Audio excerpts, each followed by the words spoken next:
সুপ্রিয় শিক্ষার্থীবৃন্দ, ইতিহাস অনলাইন ক্লাসে তোমাদের স্বাগত জানাচ্ছি। আজকে আমরা আলোচনা করব ইতিহাস প্রথম পত্রের তৃতীয় অধ্যায়। তৃতীয় অধ্যায়ের শিরোনাম হচ্ছে ইংরেজ ঔপনিবেশিক শাসন ব্রিটিশ আমল। আমাদের দ্বিতীয় অধ্যায়ের শিরোনাম ছিল ইংরেজ ঔপনিবেশিক শাসন কোম্পানি আমল। আর তাহলে দুইটার মধ্যে মিল রয়েছে, ইংরেজ ঔপনিবেশিক শাসন দুইটাই। দ্বিতীয় অধ্যায়ে আমরা ইংরেজ ঔপনিবেশিক শাসন আলোচনা করেছি, তৃতীয় অধ্যায়েও ইংরেজ ঔপনিবেশিক শাসন, কিন্তু দুইটার মধ্যে পার্থক্য হলো দ্বিতীয় অধ্যায় অর্থাৎ 1757 থেকে 1857 পর্যন্ত দীর্ঘ 100 বছর কোম্পানি শাসন করেছে, ইংলিশ ইস্ট ইন্ডিয়া কোম্পানির শাসন চলছিল। এই জন্য ওটাকে বলা হয় ইংরেজ ঔপনিবেশিক শাসন কোম্পানি আমল।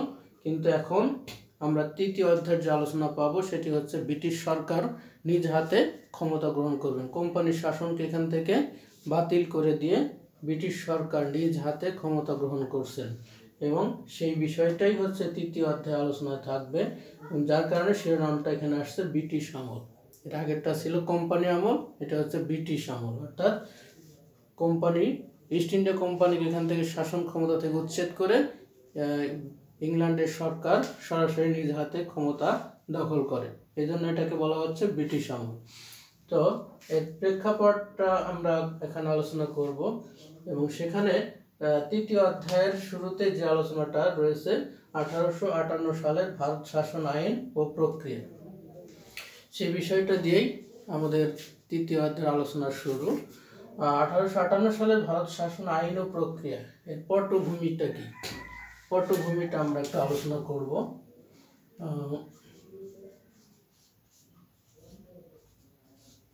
পটভূমি বা প্রেক্ষাপটটা একটু আলোচনা করতে হয়। 1858 সালে ভারত শাসন আইন ও আইনের পটভূমিটা কী ছিল, প্রেক্ষাপটটা কী ছিল। তো আমরা দ্বিতীয় অধ্যায়ের শেষে আলোচনা করেছি 1857 সালের সিপাহী বিদ্রোহ, মহাবিদ্রোহ বা স্বাধীনতা সংগ্রামের কথা আমরা বলেছি। তো সেই 1857 সালের মহাবিদ্রোহের যে ঘটনাটি ঘটলো, সেটা জাতীয় নেতৃত্বের অভাব আরও বিভিন্ন কারণে আমরা বলেছি সেটা ব্যর্থতায় পর্যবসিত হয়েছে। সেই মহাবিদ্রোহ সরকার দমন করতে, ইংরেজরা দমন করতে সক্ষম হয়। কিন্তু এটা আমরা বলেছি যে এটা 1857 সালে মহাবিদ্রোহ ব্যর্থ হলেও এটা ইংরেজদের উপর ব্যাপক একটা প্রভাব ফেলতে সক্ষম হয়েছিল। বিশেষ করে ইংরেজ শাসনকে একদম নড়বড়ে করে ফেলেছিল, ধ্বংসের কিনারায় নিয়ে গিয়েছিল, ধ্বংসের একদম কিনারা থেকে তারা ফিরে এসেছে। তো সেই অবস্থান থেকে ইংল্যান্ড কর্তৃপক্ষ যখন তারা দেখলো যে এত বড় একটা ঘটনা ঘটে গেল, তো তাহলে ইস্ট ইন্ডিয়া কোম্পানি একটি কোম্পানি এত বড় একটা শাসন ব্যবস্থা পরিচালনা করতে তাদের জন্য কঠিন হয়ে যাচ্ছে, এবং সামনে হয়তো আর তারা ভালোভাবে শাসন ক্ষমতা পরিচালনা করতে পারবে না, এটা ইংল্যান্ড সরকার অনুধাবন করতে সক্ষম হয়। যার কারণে এই পরিস্থিতিতে যখন 1857 সালের মহাবিদ্রোহ ঘটে গেল, সেটা দমন করতে সক্ষম হলো, কিন্তু ইংল্যান্ড সরকার দেখলো যে এই অবস্থা যদি সামনে আরও মারাত্মক আকার ধারণ করে, তাহলে ইংল্যান্ডের জাতিগোষ্ঠীর যে তাদের যে মর্যাদা ক্ষুণ্ণ হবে।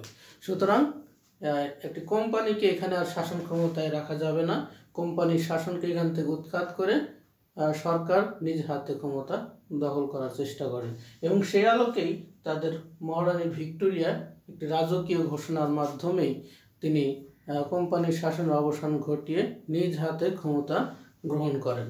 এবং সেই ক্ষমতা গ্রহণকালে মহারানী ভিক্টোরিয়া যে রাজকীয় ঘোষণাটি প্রদান করেছিলেন, সেই ঘোষণাটি মূলত 1858 সালের ভারত শাসন আইন হিসাবে তারা তৈরি করেন এবং পার্লামেন্টে তারা পাশ করেন।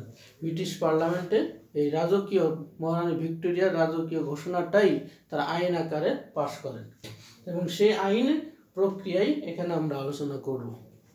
সেখানে মহারানী ভিক্টোরিয়া এখানে 1857 সালে যে ঘটনাটি ঘটলো মহাবিদ্রোহ, এই মহাবিদ্রোহ যে ভারতীয়দের মধ্যে ব্যাপক ক্ষোভের সৃষ্টি করেছিল তার বহিঃপ্রকাশ ঘটে। সেই ক্ষোভকে প্রশমিত করার জন্য, ক্ষোভকে দমন করার জন্য, দূর করার জন্য মহারানী ভিক্টোরিয়া যে রাজকীয় ঘোষণাটি দেন, যে রাজকীয় ঘোষণাটি হচ্ছে 1858 সালের ভারত শাসন আইন। ভারত শাসন আইন এবং সেখানে মহারানী ভিক্টোরিয়া কি ঘোষণা দিয়েছিলেন সেই ঘোষণাগুলো একটু আমাদের মনে রাখতে হবে। 1 নম্বর তিনি বলেছিলেন যে ইস্ট ইন্ডিয়া কোম্পানির শাসনামলে ভারতীয়দের সাথে কোম্পানির যে চুক্তিগুলো ছিল সেই চুক্তিগুলো বাস্তবায়ন করা হবে।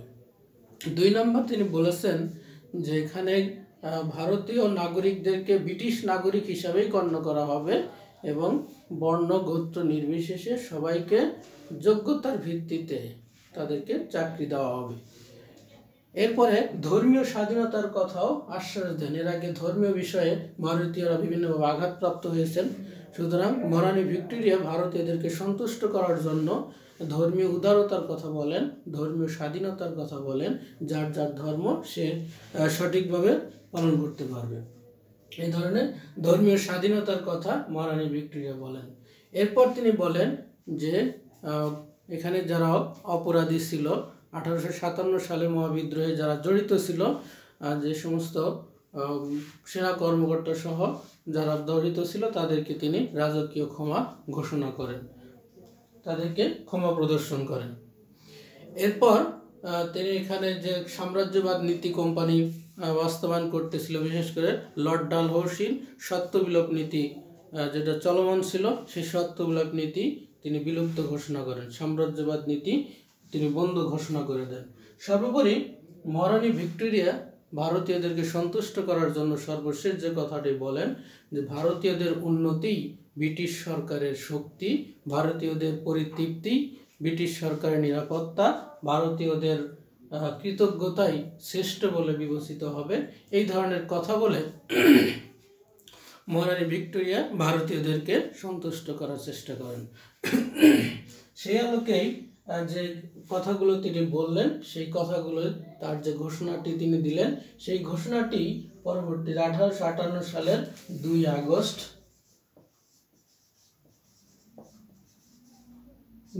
আগস্ট এটা ব্রিটিশ পার্লামেন্টে আইন আকারে তারা পাশ করেন এবং সেই আলোকেই পরবর্তী তারা শাসন ক্ষমতা পরিচালনা করেন ভারতে। এবং যেখানে মহারানী ভিক্টোরিয়া নিজে সরাসরি এখানে শাসন ক্ষমতা পরিচালনা করা তার পক্ষে সম্ভব নয়, এই কারণে তিনি একটি রাজপ্রতিনিধি তিনি এখানে নিয়োগ করেন, যেটা আগে ছিল গভর্নর জেনারেল। সেই গভর্নর জেনারেল পদ পরিবর্তন করে সেখানে ভাইসরয় হিসাবে তাকে নিয়োগ দেওয়া হয়, লর্ড ক্যানিং।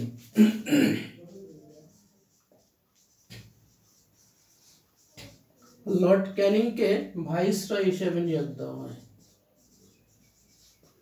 যিনি সর্বশেষ কোম্পানি আমলের লর্ড ক্যানিং ছিলেন সর্বশেষ গভর্নর জেনারেল এবং তাকেই তিনি যেহেতু অত্যন্ত দক্ষতার সাথে এই মহাবিদ্রোহ দমন করতে সক্ষম হয়েছিলেন, যার কারণে তার প্রতি খুশি হয়েই লর্ড ক্যানিংকে আবার তারা ব্রিটিশ শাসন আমলের ভাইসরয় হিসাবে, আগে পরিচয় ছিল তার গভর্নর জেনারেল, এখন থেকে পরিচয় হচ্ছে ভাইসরয় বা রাজপ্রতিনিধি হিসাবে তিনি এখানে দায়িত্ব পালন করবেন।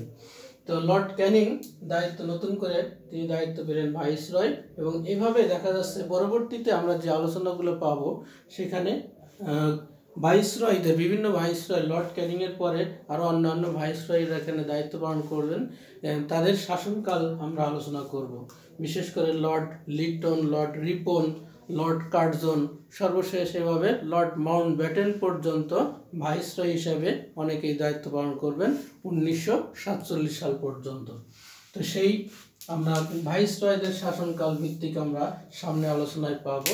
তো এখন লর্ড ক্যানিং শাসন ক্ষমতা গ্রহণ করেই তিনি ভারত শাসন আইনের প্রক্রিয়া শুরু করেন এবং সেই আলোকে তার তৎপরতা চালান। লর্ড ক্যানিং তিনি এই ভারত শাসন আইনের বাস্তবায়ন করতে গিয়ে এই কাজগুলো তিনি করেছেন, আইন সংস্কার করেছেন, সামরিক সংগঠন এবং আদর্শ সংস্কার, শিক্ষা সংস্কার, এই সংস্কারগুলো তিনি করে শাসন ক্ষমতাকে সুসংহত করার চেষ্টা করেছেন বা পরিস্থিতিকে সামাল দেওয়ার চেষ্টা করেছেন। ভারতীয়দের মধ্যে যে ক্ষোভ তৈরি হয়েছিল, যে ক্ষোভের বহিঃপ্রকাশ ঘটেছিল 1857 সালের মহাবিদ্রোহে, সেই ক্ষোভকে প্রশমিত করার জন্য, ভারতীয়দেরকে সন্তুষ্ট করার জন্যই এই ভারত শাসন আইনের প্রক্রিয়া চালানো হয়। সে আলোকে আইন সংস্কারের ক্ষেত্রে লর্ড ক্যানিং যে ভূমিকা পালন করেন, আইনের ক্ষেত্রে তিনি উচ্চ ক্ষমতা সম্পন্ন একটি হাইকোর্ট স্থাপন করেন, আইন সচিবের মাধ্যমে ভারতীয় দণ্ডবিধি তৈরি করেন, এবং ভারতীয় সিভিল অ্যাক্ট পাশ করে ভারতীয়দেরকে সেখানে উচ্চ পদে নিয়োগের ব্যবস্থা করা হয়। এরপর সামরিক সংগঠনের ক্ষেত্রে তিনি সেনাবাহিনীকে আবার নতুন করে ঢেলে সাজান এবং সেখানে ইউরোপীয় সেনা সদস্য সংখ্যা বৃদ্ধি করেন এবং অস্ত্রখানার যে দায়িত্ব সে দায়িত্ব ইংরেজদের হাতেই তিনি রেখে দেন। এরপরে রাজস্ব সংস্কারের ক্ষেত্রে তিনি ভূমিকা রাখেন, যেহেতু মহাবিদ্রোহ সামাল দিতে গিয়ে কোম্পানির শাসনামলের শেষে তাদেরকে অনেক অর্থনৈতিক ক্ষতির সম্মুখীন হতে হয়।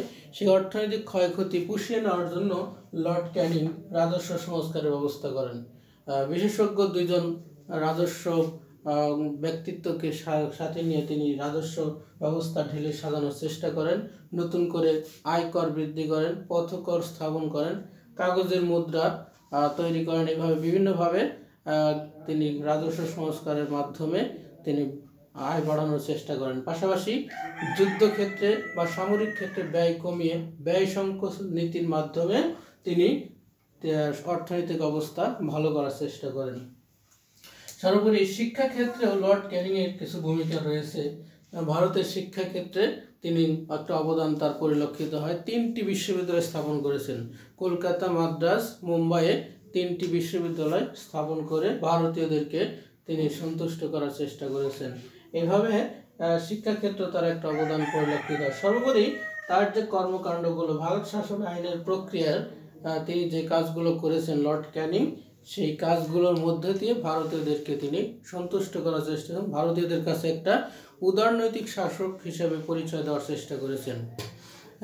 একইভাবে তিনি ইংল্যান্ড কর্তৃপক্ষকেও সন্তুষ্ট করতে সক্ষম হয়েছেন, যার কারণে তিনি সর্বশেষ গভর্নর জেনারেল থেকে তিনি আবার ব্রিটিশ শাসনামলের ভাইসরয় হিসাবেও তিনি দায়িত্ব লাভ করতে সক্ষম হন। আর এদিকে ভারতীয়দের বিভিন্ন কল্যাণমূলক কর্মকাণ্ড পরিচালনা করে ভারতীয়দের কাছেও তিনি এক উদারনৈতিক শাসক হিসেবে পরিচয় দেওয়ার চেষ্টা করেছেন। এই ছিল তৃতীয় অধ্যায়ের প্রথম দিকের আলোচনা, অর্থাৎ 1858 সালের ভারত শাসন আইন ও প্রক্রিয়া, যেখানে আমরা গুরুত্বের সাথে মনে রাখবো ভারত শাসন আইনের পটভূমিটা কী ছিল। 1858 সালের ভারত শাসন আইনের পটভূমিটা ব্যাখ্যা করো, বা এখানে একটা প্রশ্ন থাকে মহারানী ভিক্টোরিয়ার রাজকীয় ঘোষণা বলতে কি বোঝায়। একই বিষয়, প্রশ্নটা ভিন্ন রকম থাকে। 1858 সালের ভারত শাসন আইনের প্রেক্ষাপট বা পটভূমি আলোচনা করো, অথবা মহারানী ভিক্টোরিয়ার রাজকীয় ঘোষণা ব্যাখ্যা করো। এই ধরনের প্রশ্ন পরীক্ষায় থাকে। এবং লর্ড ক্যানিংয়ের সম্পর্কে প্রশ্ন থাকে যে প্রথম ভাইসরয় কে ছিলেন বা সর্বশেষ গভর্নর জেনারেল কে ছিলেন, উত্তর লর্ড ক্যানিং।